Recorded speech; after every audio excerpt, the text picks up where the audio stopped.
Be Hope Church. Happy New Year. Well, kind of. We're close. It's like a couple of days away, so I think it's close enough to say it. We're good. It's post-Christmas, almost New Year. Yep. I hope you've just been like vegging out on the couch for the last few days because obviously we have. If you can see our attire today, we have come ready to be comfy. Yes, as I feel like we should. It's a beautiful, probably chilly morning wherever you are. So we hope you guys are in your pajamas and just so excited to be joining us today because we've got a lot going on today, Molly. We do. We are going to celebrate everything that God has done in this past year. And we're going to talk about it as a team, as a group. And then we're going to hear just a message from Brad today. But we are so excited to dive into this past year because our mission at Be Hope Church is to be someone's first church. And so we have seen God accomplish that mission in crazy ways. We have seen so many people come through the doors and experience the hope and grace of Jesus. And it's been the best year ever, don't you think? Oh, I totally think so. And I feel like the way that we are kind of meeting that mission is it's like one of the small things that or not really small, but one of the things that we get to celebrate is baptism. And Molly, I can't tell you the amount of people that I've heard of that's just this last year that walked into the doors for the first time, had an encounter with Jesus, and then ended up taking that public, just that next step within their faith to publicly declare their faith in Jesus. And it has been so much fun to watch and to be a part of because at the end of the day, throughout this last year, we've been able to live into the value of we move forward. You see, this last August, we completed our 10-year vision in 7 years, and it was so good and it was so great, but we were also so grateful that we had that theme of we move forward because that reminded us, hey, okay, yes, God has done so great. God has done so much, but we can't just sit and wait and live in what God has done in the past. We have to be able to be confident to move forward in whatever direction that he's leading us to. Yeah, and I truly believe that God has been preparing us throughout the year for what is to come. And so we want to be able to celebrate everything that he has done through Be Hope Church throughout this year. And then we're going to look forward on to what's to come. So I don't know if you guys have experienced this past year or not. Have you been here around? Have you been around this past year? I think so. Yeah. Wait, let's rephrase the question. Is there another place that you've been to more than this place in the last year? Absolutely not. Not for me. me. Okay, good answer. No. Maybe my house. I don't know. I like your guys' jammies today. You guys chose well, so. I think Robbie's is my favorite because it has all the lights on it and everything. Yeah. Appreciate that. Yeah. That's also kind of cheating at the same time, but we're just going to let it go for now. I'm a little bit confused as to Ty's shirt, though. Do you sleep in a shirt with Brad's face on it? Every night. Oh. That's so All right. Red flag. Okay. Well, let's probably get back on track a little bit real quick. And we just, Sheila, I want to start with you. Just like as you've looked over this last year, what's been like some of your favorite parts about it? Wow. I love everything that has been happening to Be Hope. The energy, the excitement, everything has been growing and getting stronger and better. It's been amazing to see people inviting their friends. I feel like again and again, people are bringing their friends and their family. And we have just seen how all of our services have grown and how people are engaged. And my favorite part is when people come in and go, there's just something different about Be Hope. Like there's something more. And that's my favorite part, to hear those stories again and again. Yeah, we call that the Holy Spirit. So Boom. that's pretty good. Me too. Yeah, That was good. I would say in addition to that, like the invitation piece, we always say it every week, one invite will change a life. But what I appreciate about our church is we set out these invitation cards nearly every series. And pretty much after the announcement, like every last card is gone. And I'm just grateful that we have a church that is bold and courageous. Yeah, and my favorite part about that, it's not just on Sundays, like on Wednesday nights, if there's any like invite cards left over, like I will see students walk out with like a dozen and I'll like question them. I'll be like, okay, like if you're not gonna actually use it, right, don't take them. And they're like, well, no, I'm gonna invite my teachers and this person and my friends and all this. And I'm like, actually, here's another 12. Go and invite everybody that you ever met before. I think that's been one of the most exciting parts is that students and kids invite their teachers, invite their friends.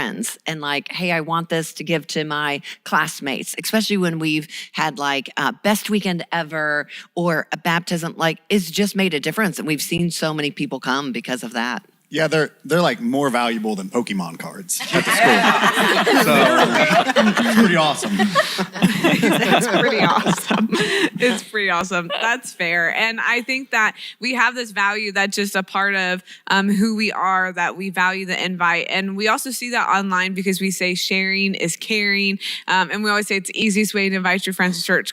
Sometimes I really do think it is too. Yeah, that's true. And so have you seen that, Sydney, just that impact of online? Man, I think the cool thing this year is I've gotten to see kind of people coming into this place starting from online, but then also we've seen people who have attended in person and then they move away and they're able to kind of take the Be Hope culture and values with them. And so it's been really cool to see. We've had people come from out of state to be baptized this year who started online.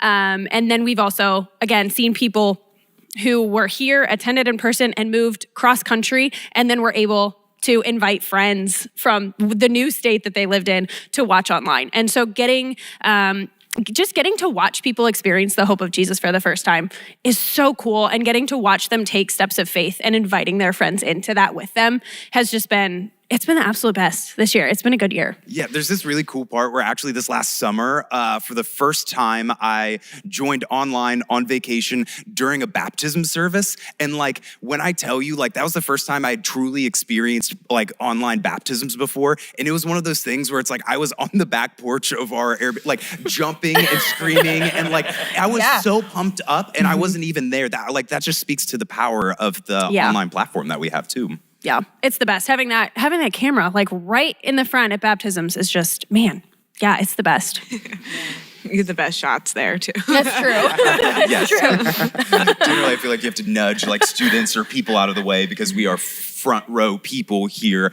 at Be Hope Church. Exactly but right. Yeah, it's still a good camera shot. It's good. I have loved the conversations that I've had with people who check us out online. Yes. And they're like, so then when they come in, they're like, oh, I kind of know what to do. I know what to expect. Yes. And same with Ironton as well. Yeah, the online platform, it serves as our front door too. And so it is really cool to see how that plays in across campuses, across locations. It serves that same purpose. Yeah. Yeah, because you have people who serve in Ironton on the online campus too, as Yes, well. that's correct. Which is great. Yeah. Which I love so much. And so we're going to continue this theme of just being a front door for people where people feel comfortable to take that first step to come into the doors for the very first time and feel comfortable and feel like they belong. And we've seen that with our first time guest numbers throughout the whole year, that that number has just really skyrocketed. And so Ty, I don't know if you have any thoughts on first time guests and just how you've seen that impact your ministry. Yeah, well, it's affected me and my family personally because this football season we got really close with multiple families, but there was one family in particular that we had been close to for a long time, and we had thrown out the invite here and there. But this time around, it kind of just stuck, and we were like, hey, like we were sitting at football practice, and we were like, hey, let's just give it a try. So they came. It was the weekend after Best Weekend Ever, and they have not missed a week since then. And one of the cool things was that we say every service is just give us 3 times, give us 3 visits. And they were like, well, we have to give it 3 visits. But that first visit, they were like, we know this is where we need to be. And it's just been cool to watch their whole family kind of transform. And the mom, Whitney, she got baptized. My wife was able to baptize her. But one of the cool things was, they're involved in sports, like many other families are. And their youngest son, who is completely new to the church, they are a first church family. He was invited to a wrestling camp, and he was like, I'm either going to be late or I'm not going to go because I got to get right with God first. And he's 10 years old. So it's just been so cool to have a front row seat at close friends changing their lives because of God and their relationship with him. So it's been so cool. Yeah, exactly. I love how you mentioned that part of like, hey, we ask you guys every single week to give us 3 weeks. And that's just a perfect example why. And at the end of the day, it's not just because, hey, we want you to be here and we want our numbers to grow and we want all that stuff. It's because I feel like we truly do believe that if we continue to show up, even if we're uncertain, even if we don't know what that next step is, like that is literally a step of faith to just keep showing up at the same time. Yeah. And you talk about their whole family unit attending and how, as a family, this is changing their life to have God at the center of their family. And we value the fact that this church is for families. It's for single people. It's for everyone. And we get to see that throughout all of our age level ministries. And we get to serve with students every Wednesday night. And we are biased and we think it's the best, actually. Because it is the best, just so we're clear. And Kelly serves with students in Ironton, and she has an incredible group of students down there and Hope team members who are serving alongside. So what's been your favorite part about students this past year? I got to admit, it's this fun part with student ministry. One of my favorite parts about it is just over this last year, we've really kind of developed this culture to where if Molly or I or literally anybody says, hey, students, go find your youth pastor, they don't come over to Molly and I. But that's a really cool part because they look at their small group leaders, the volunteers that aren't paid to be there, that are there literally every single Wednesday night. They look at them as their youth pastors, as their spiritual leaders. And at the end of the day, I feel like for you and I, it'd be really easy to be like, oh, we're doing something wrong, right? Like we're not. But at the end of the day, I feel like the cool part is, hey, that's a sign that we have a healthy ministry, just a healthy group of leaders and students, because it's like, man, these volunteers are making such a great impact on these students. And then once we see that impact, we see them serving on the weekends on a Hope team. We see them taking steps like getting baptized. We see them saying, hey, I want to go through Hope Discovered, and then I want to find a classmate or I want to find somebody else who I can then take through Hope Discovered. And so it's just really, really cool just to see the way that we can step back or maybe even not be there for a night. And the students and all the Hope team members, they don't even flinch. And God is still moving throughout the whole process. Yeah. And I think of one of our students named Cooper who has always had a faith, but he just recently started coming to Be Hope this past year. And his faith has transformed. And we have seen his faith grow in these crazy ways where he actually had an encounter with the Holy Spirit during an anointing service. And he felt compelled to be baptized. And so he signed up and he was baptized. Then he was taking Hope Unleashed. And in Hope Unleashed, he said he wants to become more generous. That's the person he wants to become. And he's a high school boy. And I just to hear that from someone who could be really self-conscious about their status, could be really self-conscious about how other people view them. And the fact that he is proud of his faith and that he is growing in his faith is incredible to witness. And we love being able to do what we get to do. But I also know that we have kids, young kids who attend our church. A lot of them too. Yeah, we do. There are a lot of kids who come throughout these doors every weekend in Ironton and on our Beaver Creek campus. And we see people who are serving with them. And Lily is an example of someone who serves with who serves with kids. And she actually got her kids dedicated this past year and then jumped all into a Hope team. And it has transformed them. They don't miss a weekend. They're always here. Their lives are changing because they have decided to serve other people. They've decided to prioritize other people finding a relationship with Jesus, and it has grown their faith, which is incredible to see.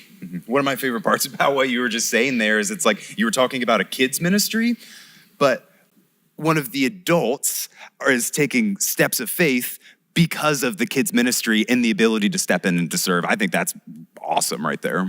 Yeah.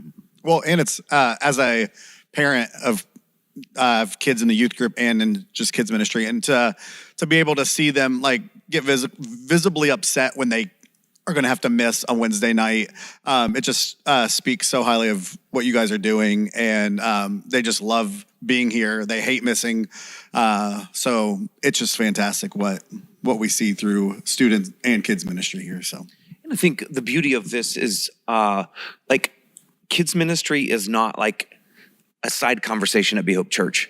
We feel like kids are front and center. We shared this in our 5-year vision statement. We think what happens in our kids space is more important possibly than what happens in this space. And I think we do an amazing job. Our volunteers do an amazing job of creating a captivating experience where kids are engaged with God's word and they're having fun. Can we just be honest? I love that our kids can have fun at church. And I know that's not always the cool thing to do, but I think you can grow and have fun at the same time. And I'm just grateful that we have such an amazing kids experience here at Be Hope. Exactly. And you're talking about how it's fun sometimes and how a lot of those volunteers actually help make it fun. And if we think about it, we have so many people that help make Be Hope Church happen every single weekend. Like we have that saying, right, of like, hey, if we didn't have the Hope team, like we wouldn't be able to like run anything. And I think some people don't realize we truly believe and we truly mean if we did not have the people that we do serving every single weekend, we wouldn't be able to make the impact that we do. And Robbie, I'm sure you definitely know a thing or two about just being able to rally a team and just really relying on them to help make a weekend possible too. Yeah, we get really excited about Hope teams at Be Hope Church because we get excited when people live out their purpose and they live out their calling. And if you've been through Hope Unleashed, you've heard some of this. If you haven't been through Hope Unleashed, I encourage you to sign up for Hope Unleashed. That was good. Thanks, Connor. I appreciate that. But we talk a lot about purpose and calling and what it means to be part of the mission of God. And it really is true that our church, Be Hope, we run on our Hope teams. And it's exciting when people get to live out their calling. It's exciting when they feel like that, hey, they have ownership, that like they are an integral part of our church and what we're doing, and God's doing things through them. And so that always gets me pumped up. Here at Be Hope, we have over 700 people across locations and online that are serving as part of our Hope team. And so it's a privilege to be part of that, and I get excited to see people step into that for the first time. Yeah, which I love so much.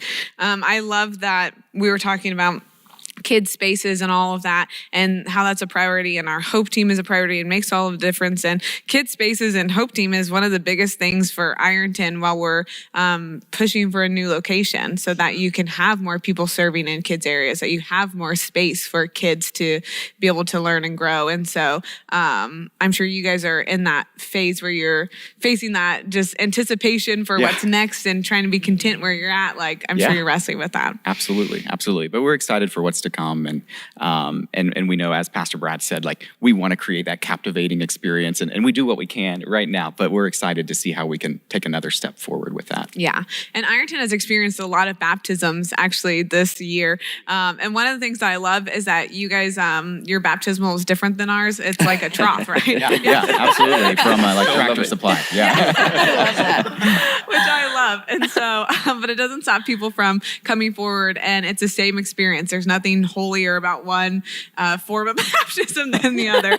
And so, Brad, what has it been like of stepping into this vision and this 1041 and where we've been and how we've surpassed that this year? What's that experience been like? Yeah, I think one of the joys, obviously, coming into the beginning of the vision of 1041, 1041 baptisms, like. It has been fun to take up a vision that has already been set, and the passion that has been behind that with our people has really encouraged me to continue carrying the mantle as we've continued to move forward with this. I'll just say this: I love visiting other churches, and one of the things, like I've visited a number of churches over the course of this year. And they're great churches, fantastic churches. But as I look around, like what makes us different is the passion behind it, right? Like I just think somebody said the success of a person is not the position, it's their passion. And I love this idea that, again, on Hope Team, back to Hope Team real quick, like we don't talk about positions here. Like you just see the passion of people. And as we started growing closer to the 1041, like you could just sense it and feel it. I have friends say, like you just feel the Spirit of God every weekend and you sense revival is happening. Like we don't need to call it revival for it to be revival. And so coming into this year, I think we had like in August, we're like, we don't know when we're going to reach the 1041. And so we're like, let's just put a series together and let's just see what happens. And I think we needed well over 50 baptisms going into the month of August to reach this 10-year vision. And so we just did baptisms every week. And it was amazing. Every week it was like, who's going to get baptized now? We had 20 some the week before. And then there's 20 more. And then there's, 7 or 8. And every single weekend, it was like, what a powerful move of God. And I think, obviously, I have to just say one of my favorite stories is, how do you say the 1040? Is it once? First? The 41st? I like that. No, I like 41st. 41. One person. I love Melody's story. She was the 1041, and her testimony is so simple. It's, I want to follow Jesus. And I think she's in 5th grade. And I was thinking about her story. Like you would think 1041, you're like, sometimes we say that was a really cool story. And usually it's like something being restored out of a broken marriage, or somebody's life being changed after addiction, or somebody coming out of prison and finding the hope of Jesus in their life. Like those are really cool stories. But as I was thinking about hers, we could easily sit there and say, that's kind of a normal story. But I was thinking about her decision in 5th grade to make Jesus the center of her life allows her greater time in her life to live into God's purpose than to make serious mistakes in her life, causing her time that she could have been giving to the kingdom. And so I love that moving forward, she's just said, for the rest of my life, I want to follow Jesus. And I think the harvest, I think the reward, I think the returns that she will see will be far greater in her life than maybe what I've even experienced in my own life. Because I've been down that path. I've screwed things up, messed things up. It took me forever to get right with Jesus. And I look back thinking, man, I didn't waste time, but it's like, what could I have done in the 10, 15 years I'd not had it right with him? And so, man, that's the miracle, is when people begin to step into their purpose, passionate about what God's doing. And we have to celebrate 1,041 baptisms.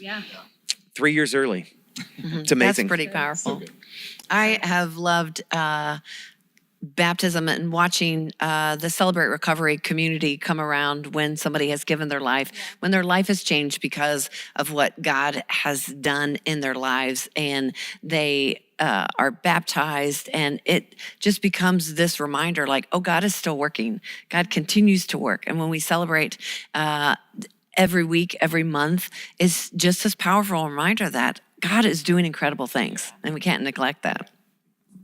Yeah, there's this cool part where you're talking about, you're like, oh yeah, specifically like Celebrate Recovery will come and surround them. But like at the same time, I don't know about anybody else. I've just witnessed people that'll go up and they'll surround somebody and they will pray with them. And then afterwards they turn around, they're like, I have no idea who that was. Like it's that cool moment of like, they're like, I don't know who this is, but I want to be a part of this. I want to pray for them. I want to support them. I want to walk alongside of them while God just really starts to take a handle of their life. Yeah, I think that's been powerful when somebody has come from online. And when like it's their first time here, but they want to get baptized because they've been watching online, and just surrounded by people to say, nope, we support you. We're all in this. Yeah, it's that cross campus, like no matter where you are from, you are a part of Be Hope Church and you belong here in your family. And so, yeah, it's the best. Yeah, and even though they're all serious and they're all awesome and powerful, I've got to admit, there was a couple moments that were a little funny. Brad, you're about to explode, so I'll let you go first. Too much coffee this morning. No, I'm totally kidding. Definitely my favorite. I always laugh because when people get in the baptismal, I always feel like it's like when you're thumb wrestling. It's like this weird like, what are we doing here? And I know we're giving instructions, but like the instructions are so like there's a lot going on with where you place your arm and how you do things, and it's always fun to watch people try to figure it out in the baptismal. But I think my favorite is sometimes I think we just give poor instructions. I think Connor gave this amazing kid great instructions. What did you tell this kid? I told him to plug his nose. I think we have a picture or maybe even a video of this, but he literally plugged his nose, and it was the best. It was the best moment ever. I don't know. That's one of my favorite baptism moments. For me, I could tell you that it was not the best moment ever. I was panicking, like, what am I supposed to do? So I just didn't do anything. I just let him do it. You would think that the horse trough at Ironton, though, is fail-proof. It's not, though. It's not. I've learned that I need to change my instructions, because used to I would always say, feel free to hold your nose. And everybody's always taken me up on that, except this year we had somebody who opted not to. And I realized I had no place to put my right hand. And so my default was to go for a chokehold. So now I always make sure to say, hold your nose. It's not an option anymore. It's a requirement. You wouldn't want to be a part of these 5,000. I feel like that's what we do. We put things in like, oh, we need to add this now. Oh, we need to make sure someone is helping in this place because of how we've messed it up. I think when I'm thinking about it, one of my other favorite moments, non-baptism, baptism teaching moments, was when, Connor, I had you suffocate underwater multiple times to make a message. And people just laughed. Like they didn't do anything. They The more laughed. you would go under and you come up sucking for air, the audience would just lose it. And that was a fun moment. Well, what's funny is as you're sucking for air, Brad's loving it. And so he's like, do it again, do it again. And what people didn't realize was I had a really cool online camera right on me. But what people don't realize is if you go up and down in the water repetitively, like my shirt was like all the way up here. And so I'm already not able to breathe. I'm self-conscious because everybody can see my belly. Like it was not, I'm glad you had fun on that day. But Best moment ever. all right, I'm glad I could do my part. We are humble here at Be Hope, and we always learn from our mistakes, and we always are trying to get better. I think too, like I know we're not talking about, we are talking about Celebrate Recovery. Yeah, I we think are. it's so cool. Ironton has just launched their Celebrate Recovery ministry. It's been fantastic and that's exciting. And I also want to celebrate our Celebrate Recovery ministry because they have sacrificed in many ways and have moved days in order to allow our student ministry to thrive on Wednesdays. Yeah. And that just goes to show the kind of culture that we have here, that we will do anything we possibly can to make this a space where people can experience the grace of God in their lives. We'll do whatever it takes. Yeah. And I just absolutely love that. So I'm grateful to all of our Celebrate Recovery ministry folks, sacrifices you have made, and to see the growth and the baptisms within our student ministry. And we're excited for all that's going to happen in Celebrate Recovery with Ironton. Yeah, it's true. We did that series called What a God, and I feel like that is a great way to summarize this past year. What a God that we serve, that we get to witness lives being transformed each and every weekend. And so this doesn't stop here. Like this isn't like we did it. Okay, this year's done. Now let's just pack it up and go home, because there is so much to look forward to, because we know that God is doing something new, that he is just getting started, and he's calling us to be courageous in this next season, because we're going into the unknown. We're going into new territory. So how do you guys all feel about your specific ministries or just the church in general? What are you excited for in these next 5 years? I'll go first. One thing that are just within talks within the worship team is one thing we're really excited about is the opportunities for worship within the prisons. There's been so many people have come to me and said, "Hey, like, what can we do? When can we start?" So to see our team rally around that idea has really been a fun thing to watch. So I would say for us right now, that's really something that we're looking forward to. Yeah, I'm really excited. Also thinking about new campuses, physical campuses. I'm really excited for the people who have been watching online for a while, who are just a little too far to come in person, and then maybe giving them a campus that they are close to, and that they can then attend one of those campuses in person is going to be really exciting to watch them be able to step in person and experience that in a different way. So I'm really excited for that too. Yeah. I'm excited to see Celebrate Recovery continue to take off at our Ironton campus as well. I'm thankful for KD, who volunteers to lead up that ministry, and it's really in its infancy stages right now.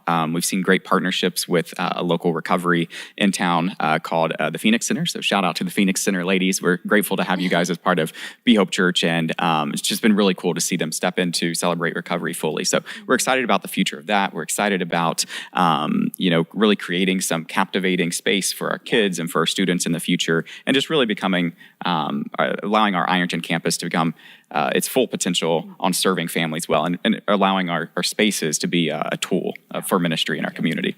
Yeah. Well, I can't wait for all the people. We're just talking about, I know, we're just getting started. There's this reminder that, God is doing something exciting. And there's this excitement that people are like, hey, we did 1041, but that we're just getting started. There's so much more. And so more and more people are going to be affected by somebody inviting them, by coming in, by watching online, by stepping in. And so I'm just excited for all the people to show up and be here. It's going to be the best. That's So good. fun. As I think specifically about student ministry, one of the things I think of is the fact I'm like, I feel like our student ministry, we can fit into each of the one of the 5 L's, whether that's, if you think about a new campus, it's like, okay, we need to have leaders who are ready to go start a vibrant and fun and just exciting youth ministry at these new campuses. And just throughout that, like Brad was talking about a little bit earlier of like, hey, our students and our kids, they're not the church of the future, they're the church of right now. And so when it comes to that 5,000 lives and those 5,000 baptisms, like I fully expect students to be a big part of that number as well. Yeah, and I agree. And who we are as a church is because of you. It's because of you showing up. It's because of you sharing your stories and telling us how God is moving in your life. And we're so grateful to be able to hear that and celebrate that. And we're actually going to transition now to a video of the stories that we have been able to celebrate in this past year because of what God has done in your lives.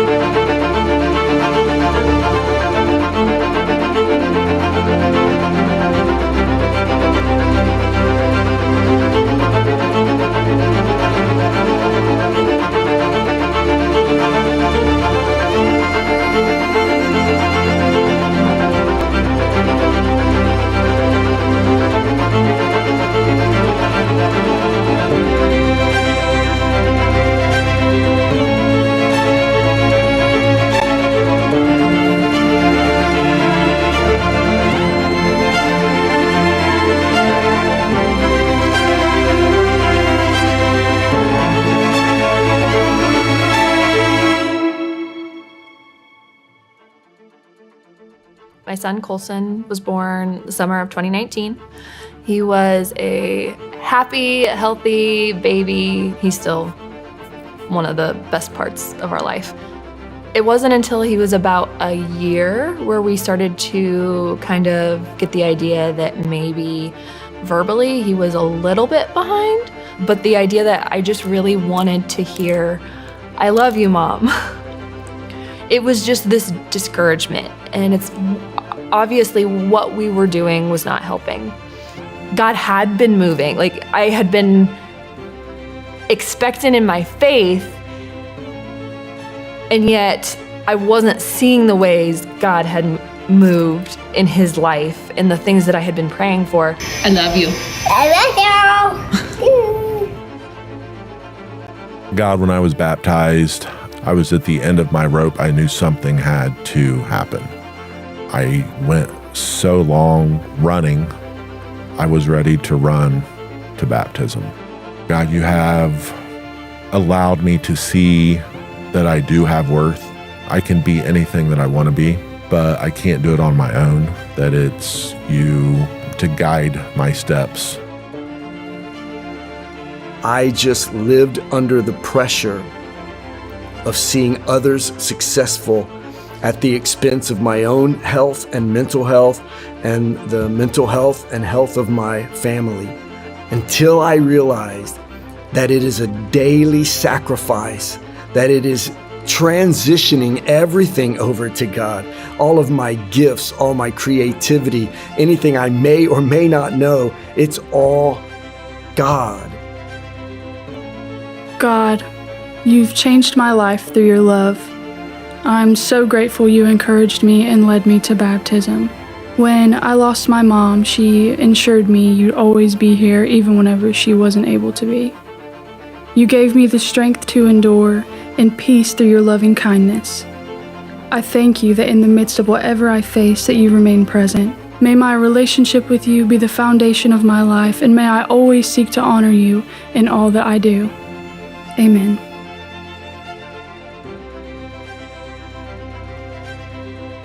I remember in my faith walk, when I first started as a new Christian, going to multiple churches and how uncomfortable it felt and almost angry I mean, I remember being in the audience angry when I felt that the pastor and the church cared more about the donation that I was going to give than who I was as a person. And that really kind of put like a wall in my heart and allowing me to break through it to even a deeper relationship with God. And when we talk about just completely giving it all to God, that includes our finances too. And it was letting go and saying, hey, no matter what, whenever we look at our budget and how things are coming in, we are going that first 10% is to the church, it's to God, because He's going to do something powerful with it that we never could.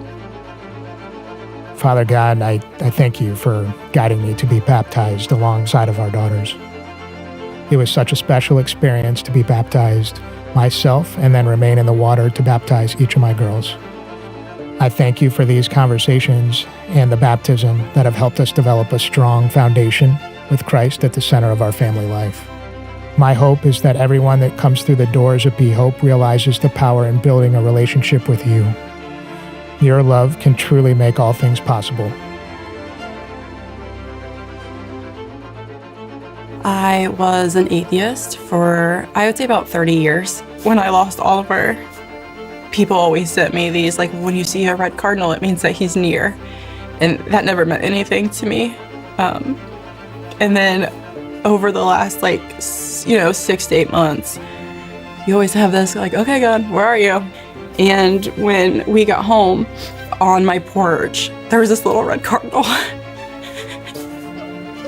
That was the moment, the first moment where I'm like, okay, you hear me, and I hear you. And instead of doing this alone, we're gonna do it together. She puts her hands on my face and she goes, Steck, I think you had a stroke.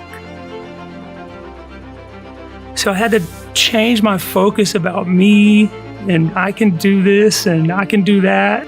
There was something about when I turned my perspective to faith, everything got so much better. Knowing that God is here and God is going to help me get through this, like, I had so much more confidence. And every day I thrive, not only to make myself better, but also to make my faith stronger, that as long as God is here, we will get through it. I realized I was very similar to Emma in that moment, that I was a child of God. He was holding me. And February of 2016, she took her last chemo.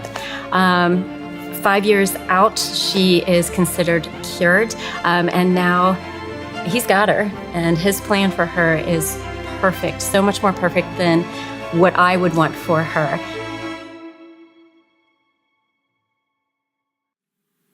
Man, how amazing was that? It was the best, actually. It was the best. It was the best. We're so grateful for you. We're so grateful for the fact that you shared your stories with us throughout this year. We're so grateful that you are watching with us right now. But I think it's time for us to all kind of leave. Brad said he had a long speech to give after this. Who knows how long it'll be, but it's going to be good is what we know. Yeah. So we're not done yet. You're not done yet, but we're done. So we're going to get out of here. We hope that you have a great New Year, and we'll see you back here in January. Hey, Be Hope Church, I hope you had an amazing Christmas with your family and your friends. I know you are still sitting around in your pajamas, and the rest of the crew, they took off to go take a nap in their pajamas. I, on the other hand, have to continue to work here, but we're glad that you're joining us online this weekend, preparing for the new year. I hope you have an amazing new year as you step into 2025. And I really want to just take a few minutes to talk about where we're headed in the future. And I know that we're just coming off Christmas, and we've got the warm and the fuzzy feelings going, and maybe we have some other feelings going because we had too much to eat over the course of dinner. I get that. I'm feeling the same way. But I want to go back to a story that we shared on Christmas Eve with Simeon and Anna. And I really didn't have a lot of time to talk about Anna's story, but I want to just highlight a couple things real quick. If you go back to Luke chapter 2, verse 36, it says this: "There was also a prophet Anna, the daughter of Penuel, the tribe of Asher, and she was very old. And she had lived with her husband for 7 years after her marriage, and then became a widow until she was 84. She never left the temple, but worshiped night and day, fasting and praying." I was reading her story, and I was thinking about two things. One, the Bible really doesn't say how old she was when she became a widow, but we just know that she lived a long life as a widow until the age of 84. But it also mentions that as a widow, she went to the temple every day where she prayed, she fasted, and she worshiped God every night. And two things stuck out to me. The first one is this, is that as I think about her life as a widow, there is a pain to her life. There is an ache to her life. I'm sure she misses her husband. And I find it interesting that even in her pain and suffering, she still finds herself in the presence of God.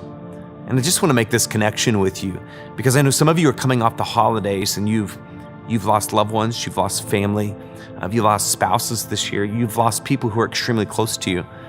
And I know this is an easy connection, but I need you to see that in your suffering and pain, what I believe Anna is showing us is that God is always present with us in that.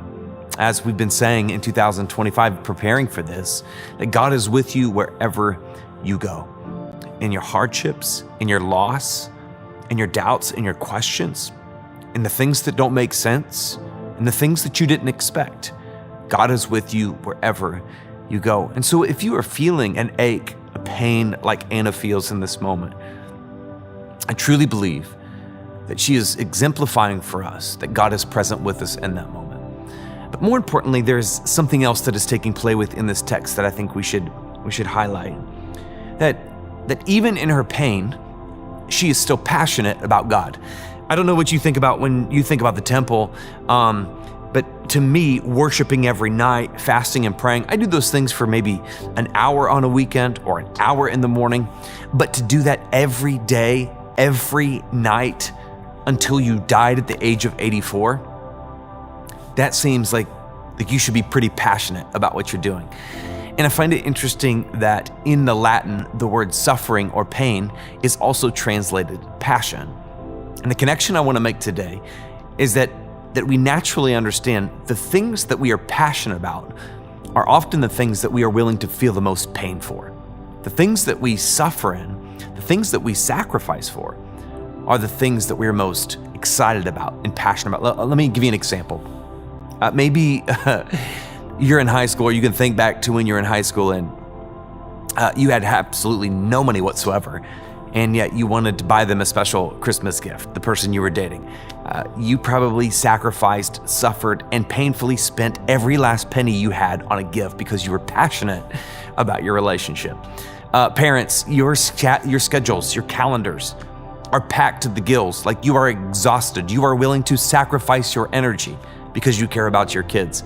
If you've ever had a car that you desperately wanted, how many of you have made this deal? You're like, I won't go out to eat, I won't drink coffee, I'll pretty much sell my kids off, I'll do whatever I can to, I'm totally joking about that. I'll do whatever I can to make sure I can get this car that I'm passionate about, something that I love and enjoy.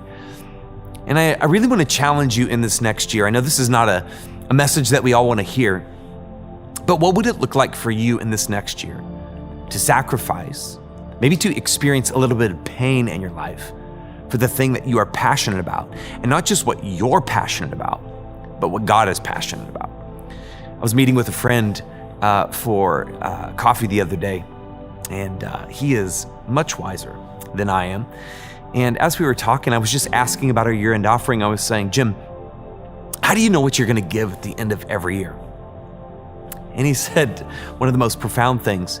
He said, you can actually be generous without sacrificing.